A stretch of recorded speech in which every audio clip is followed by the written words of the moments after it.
Hello, business statistics students. This is your instructor, Dr. Todd Daniel, with you to review the highlights of what we learned in the third quarter of class about discrete probability distributions, continuous probability distributions, sampling, and sampling distributions. This video can help you with your test preparation, but it is also a condensed review of how we use probability, various probability distributions, and sampling techniques in business statistics. I hope that it will be useful for you. Let's get started with some of the terminology that we learned. If you have a study guide, keep it close by, and you will be able to match up some of the terms and definitions. We begin with our definition of probability. Probability is expressed as a decimal between 0 and 1. Typically, we will take our probabilities out to 4 decimal points when possible, but it's all right to use as few as 2. Probabilities near 0 indicate that an event is very unlikely to occur. If it's a probability near 0.5, then it's a coin flip, equally certain as not. And if the probability is near 1, then the event is almost certain to occur. Random variables are numeric descriptions of the outcome of an experiment. We use the letter X to stand in for our random variable. The values of that random variable may be positive or negative. The expected value is the same as the mean. It's a measure of central tendency in a random variable, and it indicates what we will see in the long term, not necessarily what will happen in the next repetition of the experiment. Variance is a measure of dispersion around that random variable, and the standard deviation, which is represented as a sigma when we talk about the population, is the positive square root of the variance. Therefore, variance and standard deviation can only be positive, never negative. A discrete random variable can take on only specific values. It can assume only a finite number of values. For instance, at a car dealership, the number of sales made on a given day can only be whole numbers or integers, 0, 1, 2, 3, and so forth. Continuous random variables can take on values within an interval, or a series of intervals, of a probability density function. This means that continuous random variables can have decimals. A sampling distribution is a probability distribution for all possible values of a sample statistic. Probability distributions describe how probabilities are distributed over all of the values that the random value can assume. And the probability function provides the probability for each value of the random variable.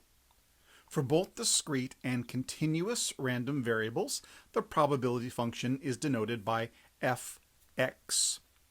However, with discrete probability distributions, we can inquire about the probability of the x random variable assuming a specific number, a specific integer. However, with continuous probability distributions, we are looking for the probability within an interval or a range. But the probability for any specific value in a continuous distribution is always 0. There are 2 required conditions for every probability function. The first is that all of the probabilities of a random variable must be greater than or equal to 0. No negative numbers. And the second is that the sum of all the probabilities must add up to 1. We explored a variety of probability distributions. The bivariate probability distribution involves 2 random variables, such as rolling a pair of dice. For a binomial probability distribution, there are only 2 possible outcomes, success or failure, for each trial, such as the flip of a coin. The probability of success and failure does not change from one trial to the next, and the trials are independent. The hypergeometric probability distribution, although similar to a binomial distribution, can be used when the trials are not independent, and when the probability of success changes from trial to trial. The uniform probability distribution models events or intervals that are equally likely to occur, and therefore the height of the function is the same for each value of x. The uniform probability distribution is recognizable by the fact that it is in the shape of a rectangle. We examined two other distributions that were similar. The Poisson probability distribution models the number of events occurring within a fixed interval of time, such as the number of fish caught per hour. There is no stated upper limit for the number of occurrences. There's no limit to the number of fish caught. The exponential probability distribution models the interval of time between occurrences of an event, such as minutes between bites when you're fishing. There is a lower limit, but no upper limit for this random variable. We spent a lot of time with the normal curve, and let's review some of the qualities of that curve. Normal curves are symmetrical. The mean, which is the highest part of the curve, is also the median and the mode, and those three are equal. The total area underneath the curve always equals 1. The mean itself can be negative, it can be 0, or it can be positive. But remember that the variance is always positive. And in the special case of a standard normal distribution, the mean is always equal to 0, the standard deviation equal to 1. We can convert any of a family of normal curves into a standard normal distribution by standardizing it or using z-scores. The probability that a random variable takes on a specific value under that curve is 0. It is only the range or an interval in which we can estimate. When the population, from which a sample is drawn, has a normal distribution, then the sampling distribution of the means for those samples is normally distributed for any sample size. We also explored the empirical rule, in which a certain percentage of scores are underneath the curve. Remember, the total under the curve is 1, but 68% of those scores will be within 1 standard deviation above or below the mean. 95% of scores will be within 2 standard deviations, and 99% of scores will be within 3 standard deviations. The standard deviation, which is represented as sigma in a population, determines the width of the curve. When the standard deviation is larger, the curve is wider and flatter. When the standard deviation is smaller, the curve is narrower and taller. A population is the set of all elements of interest in a study. The sample is a subset of the units that are drawn from the population. A statistic is a numerical measure drawn from a sample, such as the sample standard deviation, whereas a parameter is the corresponding numerical measure from the population. We are doing statistical inference when we take information about the population based upon what we know from a sample. We do this typically with a point estimator, which estimates the value of a corresponding population parameter from the sample statistic. We use the sample statistic to estimate the value of the population parameter. However, sometimes there is sampling error, which occurs when we have a difference between the sample statistic and its corresponding population parameter. Here are some examples of point estimators for the mean, the standard deviation, and the proportion in the sample and in the population. We will use the sample statistic to estimate the population parameter. The standard error of the mean, sigma sub x bar, measures the average amount of variability between the sample mean and the population mean that is reasonable to expect simply by chance, by virtue of the randomness in drawing a sample. As our sample size increases, our standard error of the mean decreases, making it a better estimator. In a random sample, every member of the population has an equal chance of being selected. In a representative sample, the sample has similar characteristics as the population. The best way to get a representative sample is to use a random sample. This will not guarantee representativeness, but it is the best way to arrive at a representative sample. Finite populations are limited lists or groups, such as all of the students assigned to a specific class. An infinite population involves ongoing processes that make listing or counting every element in the population impossible, such as the number of patients moving through an ICU. We also explored a variety of ways of sampling. With stratified random sampling, we divide our populations into groups, or strata, such as classrooms, 4th graders, 5th graders, and 6th graders. Obviously, each element or student in the population can belong to only one stratum. And then we randomly sample within each stratum. With cluster sampling, we divide our population into groups or clusters, such as neighborhoods, where each neighborhood is a microcosm, a miniature of the population. And then we randomly sample each cluster. All of the selected elements from each cluster will form our sample. With systematic sampling, we start with a frame or a list of all of the elements in the population, such as all of the seniors at our school.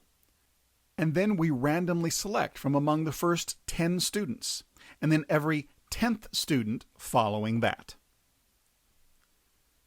Convenience sampling is where we choose the sample based on a group that's convenient to the researcher, such as a professor using an Introduction to Psychology class as the sample. This is a non-probability sampling technique, which is not as good as a random sampling technique for assuring that we have a sample that matches our population. And finally, for the applied portion of the test, there will be 2 Excel spreadsheets that will be very useful for you to know. The first Excel spreadsheet is titled Test 3 Probability Distributions. This contains various techniques that I demonstrated in class. I've put them all together into one spreadsheet for the sake of this test. There are various tabs from expected values, binomial, Poisson, exponential, combinations, and hypergeometric. Let's start with expected values. If I was working on an example like this, I would use the expected values tab. A local bottling company has determined the number of machine breakdowns per month and their respective probabilities as shown below. Here are the number of breakdowns and the probabilities for each. I could copy and paste, or I could simply type these in myself. I'm going to transfer these probabilities into this tab. Now remember, the total has to add up to 1, and the probability here is there are only 4 options. I'll just change sales 5 to 0. This would actually be breakdowns. And I have a cumulative column here, my total is here, my mean, and so forth. So how would I answer this? What is the expected number of machine breakdowns per month? Well, that would be the mean, in this case 1.7. What is the probability of at least 3 breakdowns in a month? Now for this, I'm going to look at the probabilities of at least 3, which would include 3 and 4. So for this, I would add these 2 numbers together. 18 plus 7 is 25. So 0.25 would be that probability of at least. What is the probability of 2 or fewer breakdowns? Well, that would be 2, 1, and 0. For this, I could use the cumulative, which is a 0.75, or I could add up these values. And the probability of no breakdowns per month, that's a single value. That would be a probability of 0.12. For other examples, which you will find in the Test 3 answer sheet, you might use the binomial.